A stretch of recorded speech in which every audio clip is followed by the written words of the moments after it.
I want you to think about your morning today. Yeah. Just, try to trace it back, like from the exact moment your eyes open to the moment you hit play on this audio. Right. How much of that sequence did you consciously and actively choose to execute versus just playing it out on complete, unthinking autopilot?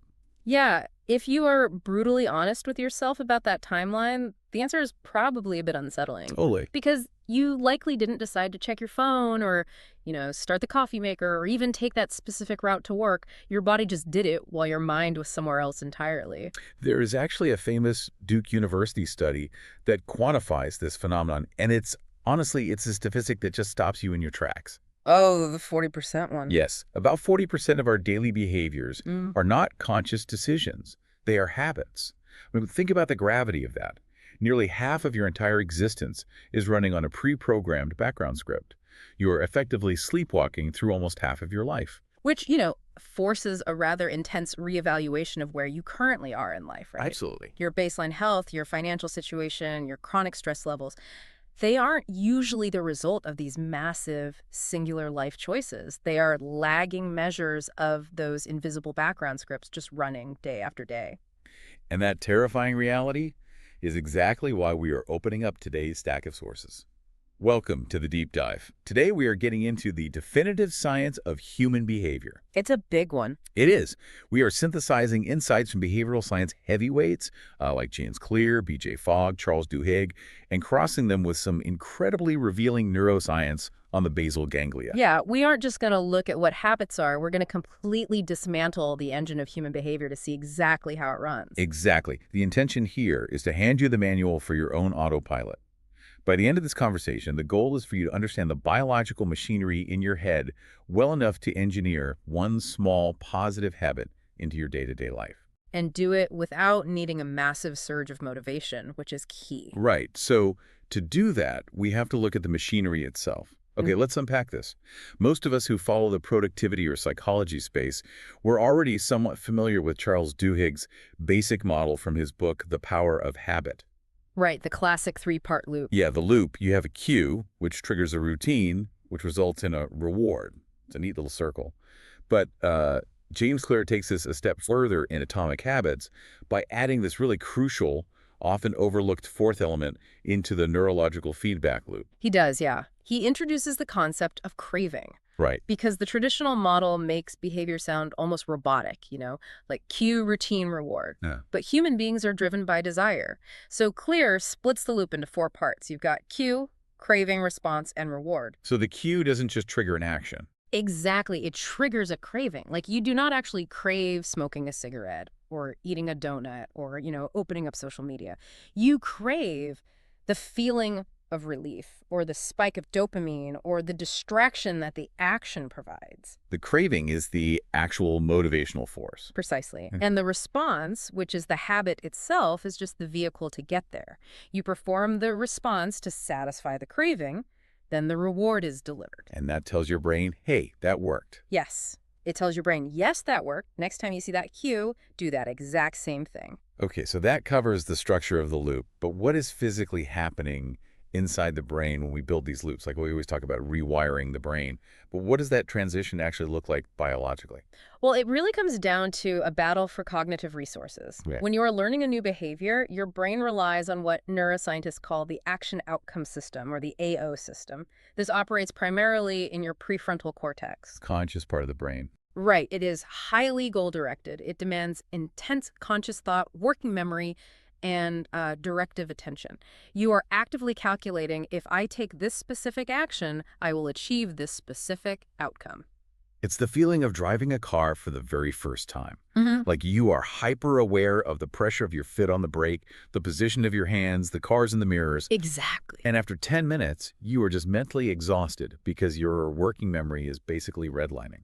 And the brain cannot survive in that state. I mean, working memory is an extremely limited, metabolically expensive resource.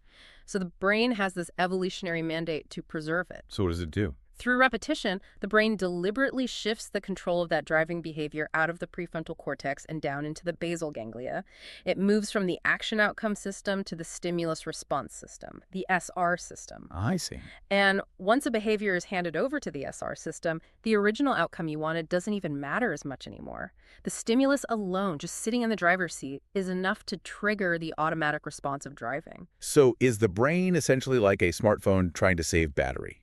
Like you have a massive heavy application open on your screen, that's your action outcome system. I love that analogy. Right. It's draining your battery rapidly. So the brain's solution is to minimize that app, turn it into a highly efficient, lightweight background script, and let it run quietly without lighting up the screen. That is honestly the perfect way to visualize the basal ganglia. Habit formation is the brain's ultimate energy-saving protocol.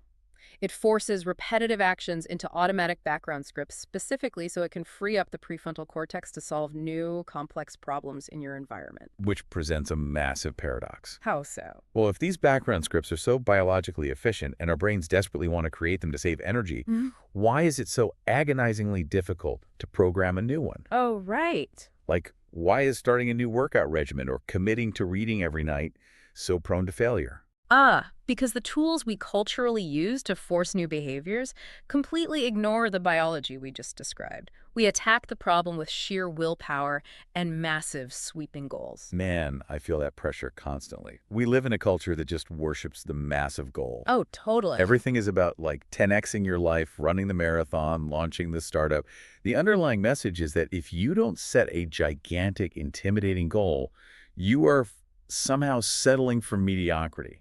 But James Clear dismantles that entire philosophy with one observation. He says, you do not rise to the level of your goals, you fall to the level of your systems. That's such a good quote. It really is. Setting a goal is simply deciding on the result you want. It changes absolutely nothing about the machinery getting you there. The purpose of a goal is to win the game. But the purpose of building a system is to continue playing the game. Right, because willpower is essentially just trying to force a win through brute strength. You're ignoring the machinery and just pushing the car up the hill yourself. And eventually, your arms give out. Willpower is fighting biological friction, and it depletes, which leads directly into the research of B.J. Fogg at Stanford. He established the Fogg behavior model, which operates on a very simple equation. The B equals MAP, right? Exactly. Behavior equals motivation, ability, and a prompt. All three of those must converge at the exact same moment for a behavior to occur. So the fatal flaw in how we usually approach change is leaning way too heavily on motivation. We watch, I don't know, an inspirational video on January 1st. Our motivation is at an absolute peak, and we design a habit based on that peak. And motivation is a wave. It is inherently unstable. You might wake up feeling unstoppable today, but next Tuesday, when it's pouring rain and you're exhausted, that wave crashes. Yeah. If your new habit requires high motivation to execute, it will completely collapse the moment that wave recedes. To build a system that outlasts your motivation, you have to shift the focus entirely to ability. Making it easy. Yes. Making the behavior so incredibly easy it requires almost zero effort and ensuring you have a reliable prompt. This is the mathematical core of the tiny habits concept. It's the compound interest of self-improvement. Like getting just 1% better every day doesn't seem like it matters in the moment. Not at all. But because of the nature of compounding, a 1% daily improvement leaves you 37 times better by the end of a single year. And the inverse is equally true. You know, a 1% daily decline compounds almost down to zero. You aren't looking for a visible, dramatic transformation on day 3. You are simply trying to alter the trajectory of the system. Okay, let's pull all of this out of the theoretical realm. We have the neuroscience, we have the behavioral models. I want to build a practical, beginner-friendly toolkit for the listener right now. Let's do it. If someone listening wants to implement one small positive habit today, they need to start by ruthlessly shrinking it. Clear calls this the 2-minute rule. Whatever you want to do must take less than 2 minutes. Right. So if your ultimate goal is to read 50 books a year, your daily habit is not read a chapter. Your habit is open the book and read 1 paragraph. If you want to get in shape, your habit isn't a 45-minute gym session. It is do 5 push-ups. See, I have to challenge that because as an ambitious adult, doing 5 push-ups feels utterly useless. My heart rate isn't going to go up. I'm not going to burn any calories. I'm not building muscle. If the physical outcome is basically zero, why even bother doing it? Because you are judging the action by the physical outcome rather than the neurological outcome. Oh, interesting. Remember the transition we talked about? Right. From the action outcome system to the stimulus response system. In the beginning, the physical result is entirely irrelevant. The only thing that matters is mastering the art of showing up and laying down that neural pathway. As Claire points out, you have to standardize before you can optimize. Standardize before you optimize. Yeah, you cannot improve a habit that does not yet exist. That makes a lot of sense. You are just trying to get the app installed on the phone first before you start using it for heavy lifting. So once you've shrunk the habit, the next challenge is actually remembering to do it. Relying on motivation fails, but relying on memory is just as bad. Saying, "I will read more after work," is just a graveyard of good intentions. Because that phrasing lacks a specific prompt. Instead, you utilize a technique championed by both Fogg and Clear called habit stacking. Anchoring. Right. You anchor the new tiny behavior to a rock-solid behavior that you already do every single day without fail. The formula is literally, after a current habit, I will new habit. I like to think of this like train coupling in a rail yard. Yeah. If you want to move a new boxcar, your new habit, you don't need to build a brand new locomotive and burn a ton of coal to get it moving. You just roll it onto a track where a massive freight train is already passing by every day. You just hitch it to the back. That is a brilliant way to look at it. The biological equivalent of that train track is a process called synaptic pruning. Okay, what's that? Well, when you perform a daily habit, like pouring your morning coffee, your brain physically changes. Over time, it prunes away the surrounding unused synaptic connections and myelinates the active pathway, Making it faster. making that specific neural circuit incredibly fast and thick. The coffee habit is a biological superhighway. By habit stacking, saying, after I pour my coffee, I will write 3 sentences in my journal, you don't have to carve a new path through the brain. You just let the new behavior hitch a ride. Exactly. It hitches a ride on the electrical momentum of the old one. The cue is already firing perfectly. Okay, so you've shrunk the habit, you've coupled it to an existing behavior.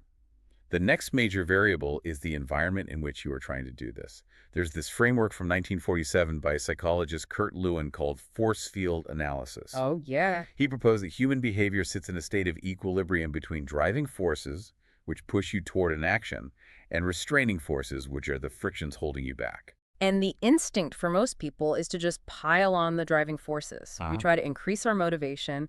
We set multiple alarms. We use guilt as a motivator. You yell at ourselves. Right. But Lewin argued that this is highly inefficient. The far more effective strategy is to identify the restraining forces, the friction, and remove them. Don't press harder on the gas pedal. Just release the parking brake. Here's where it gets really interesting. There is a brilliant 2006 study, often called the candy dish experiment, that proves how ridiculously sensitive we are to friction. Researchers went into an office and tracked how many chocolates employees ate from a dish on their desks. Then they made one tiny environmental change. They moved the candy dish off the desks and placed it on a filing cabinet just 2 meters away. 2 meters. Barely 2 steps of physical distance. And chocolate consumption dropped by 1.8 candies per person per day. Over a year, that is thousands of calories avoided. Nobody was lectured about their diet. Nobody was asked to summon incredible willpower to resist the candy. The researchers just introduced a microscopic amount of physical friction, and the behavior changed automatically. They also found that when the candy was visible in a clear dish versus hidden in an opaque dish, consumption went up significantly. Visibility is huge. It's a profound trigger. If you want to change your behavior, you often just need to change your room. If you want to read before bed, do not leave the book on a shelf. Place it physically on your pillow when you make the bed. Make the desired action highly visible and completely frictionless. And conversely, if you want to stop scrolling your phone at night, buy an alarm clock and charge the phone in another room. Introduce friction to the bad habit. Precisely. Change the room, not yourself. Okay, so we have the environment optimized, the habit shrunk, and the trigger set. Yeah. But we haven't talked about what actually cements the loop. There's this pervasive idea that if you just repeat an action enough times, it will eventually stick. But repetition alone doesn't actually seal the deal neurologically, does it? No, it doesn't. And this is a massive blind spot for most people. Repetition is necessary, sure, but emotion is what actually wires the habit into the basal ganglia. B.J. Fogg highlights that habits wire in when we feel a sense of success. See, this is where you lose me a bit. Fogg suggests that you need to deliberately celebrate completing your tiny habit. Like, if my habit is doing 5 push-ups and I finish them, You're telling me I need to stand up and do a fist pump or give myself a high five? It feels completely ridiculous and artificial for an adult to do that. It feels ridiculous to your prefrontal cortex, which is the part judging the action. But remember, we are trying to communicate with the primitive reward center of the brain. The brain doesn't objectively weigh the value of 5 push-ups. It just looks for a dopamine release. When you deliberately cultivate a feeling of success, even if it's just internally saying, nailed it, or letting yourself feel a brief moment of pride, you trigger a mild dopamine spike. That dopamine is the reward in Clear's 4-part loop. It satisfies the craving. It physically signals the brain to encode the preceding behavior so you can get that hit again tomorrow. So you are hacking the reward system. Instead of getting dopamine from the passive consumption of social media, you are generating your own dopamine to encode a productive behavior. Exactly. You change best by feeling good, not by feeling bad. Relying on guilt, shame, or self-flagellation to build a habit is neurologically counterproductive. Which brings us to the reality of time. Even if you optimize the cues, remove the friction, and hack the dopamine, this process demands patience. I think we need to completely kill the myth that it takes 21 days to form a new habit. Oh yes, the 21-day rule is a complete fabrication that somehow just became cultural gospel. Philippa Lally, a health psychology researcher at University College London, conducted a seminal study in 2010 tracking people as they built real-world daily habits. The data showed that it takes an average of 66 days for a new behavior to become fully automatic. Wow. More than 2 months of consistent daily effort before the brain fully hands it over to a background script. And that's just the average. The true range in the study went from 18 days for simple habits like drinking water after breakfast, all the way up to 254 days for complex routines like running before dinner. This explains the phenomenon James Clear calls the plateau of latent potential. Because we are conditioned to expect linear progress, right? If I put in 7 days of effort, I expect to see 7 days worth of visible results. But biological compounding doesn't work that way. The most significant outcomes of compounding are delayed. During those first few months, your tiny efforts don't produce any visible change in your body or your life. You enter what Clear calls the valley of disappointment. And that is exactly where most people quit, convinced the system isn't working. Exactly. What they don't realize is that the effort wasn't wasted. It was simply being stored. You were thick-wiring the neural pathways. You just hadn't accumulated enough energy to cross the threshold where the results become externally visible. Which proves why that internal feeling of success, that little dopamine hit from the celebration, is so incredibly critical. If the mirror isn't showing you results and the scale isn't moving, that biological reward loop is literally the only thing keeping the behavior alive while you march across the plateau. That is exactly right. And as you cross that plateau, something far deeper begins to happen, which brings us to the ultimate mechanism of behavior change, shifting your identity. Most of us approach change focused on the outcome, like I want to lose 20 pounds or I want to write a book. But outcomes are just what you get. Clear argues that true, sustainable change is about who you wish to become. Your current behaviors are largely just a reflection of your current identity. If you internally identify as someone who is terrible at saving money, trying to budget feels like an exhausting fight against your own nature. So the goal isn't to read a book. The goal is to become a reader. The goal isn't to run a marathon. The goal is to become a runner. Yes. Because when your behavior and your identity align, you no longer need willpower. You do the things simply because it is who you are. And how do you change that identity? Through evidence. Right. Every single time you execute your tiny 2-minute habit, you are casting a vote for the type of person you wish to become. 1 vote doesn't win an election. Doing 5 push-ups today doesn't immediately rewire your self-image. But as those daily votes compound, the evidence becomes undeniable. If you do 5 push-ups every day for 66 days, you can no longer tell yourself you are someone who never works out. The evidence proves otherwise. So what does this all mean for you, the listener, tomorrow morning?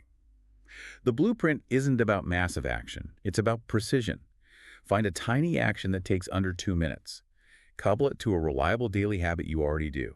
Remove the physical friction from your environment so the good choice is the easiest choice.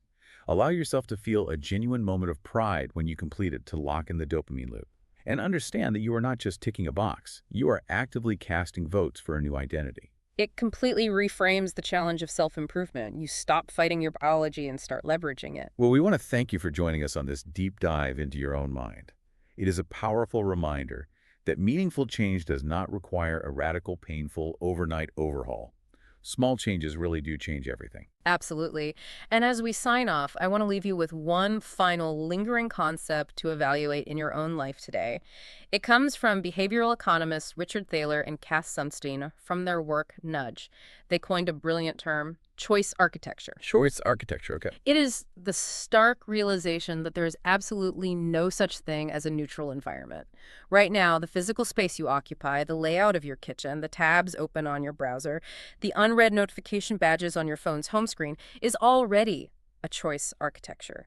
It is actively nudging your behavior in a very specific direction every single second of the day. Which leaves you with one incredibly vital question to ask yourself when you look around your space today.